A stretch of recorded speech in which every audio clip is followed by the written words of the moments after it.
Hi, I'm a law student in Columbia, actually.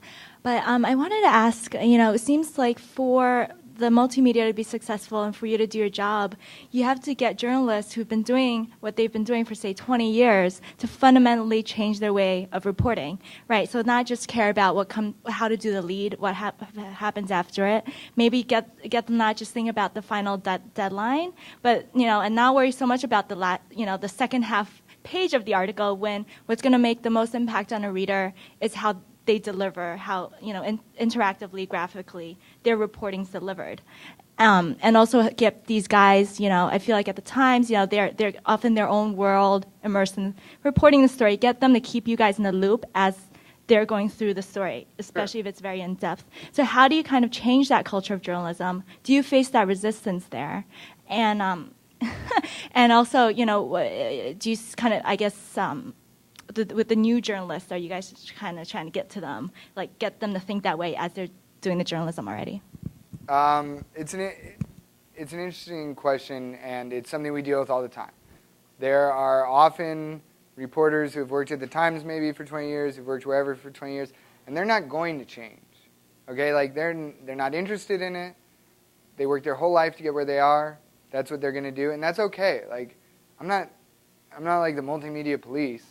Like, if you don't want me to participate in your project, like, that's fine, but I see that as, like, a loss for you.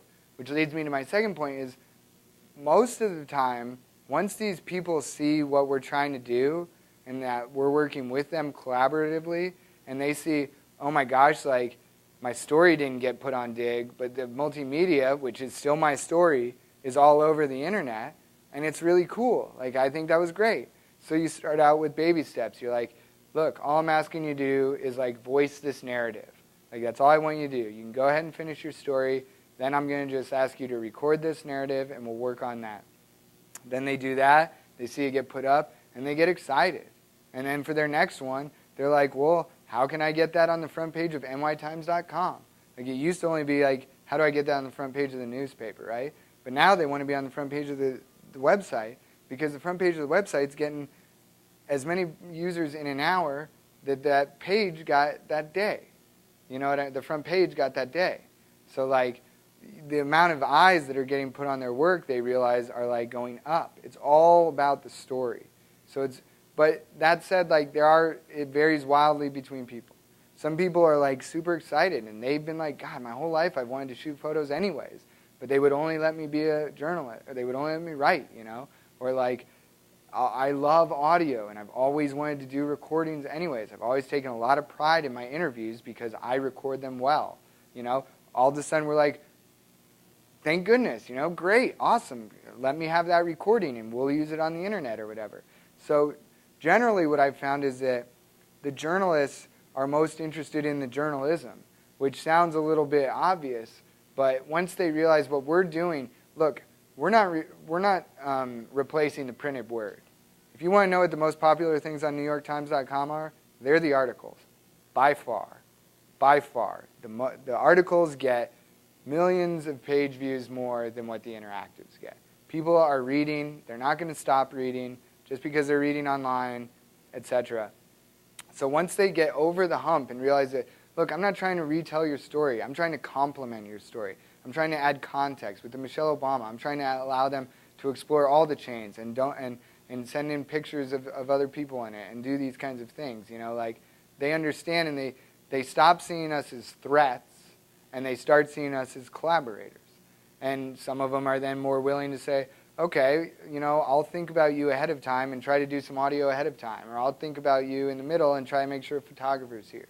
So it really just is like, while you will get the curmudgeonly old people, or even younger people who are like, look, I'm a journalist, okay? I write, and that's what I'm doing.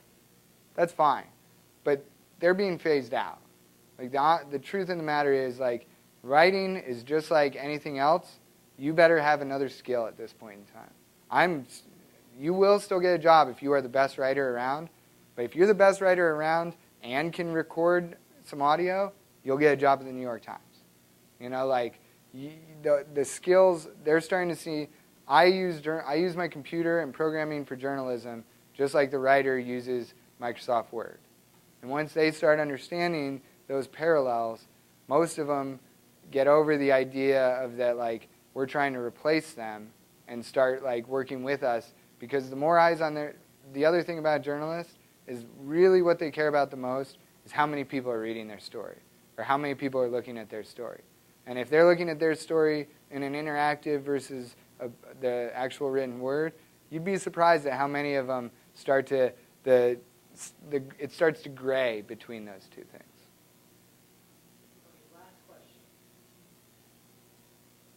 Is on? Or, okay. My name is Angela. I'm also an undergraduate at Columbia, and you mentioned numbers in your last comment, and this is what I was going to ask you about. You're obviously presenting a very sophisticated type of content that very educated and high-end audiences are going to seek very actively.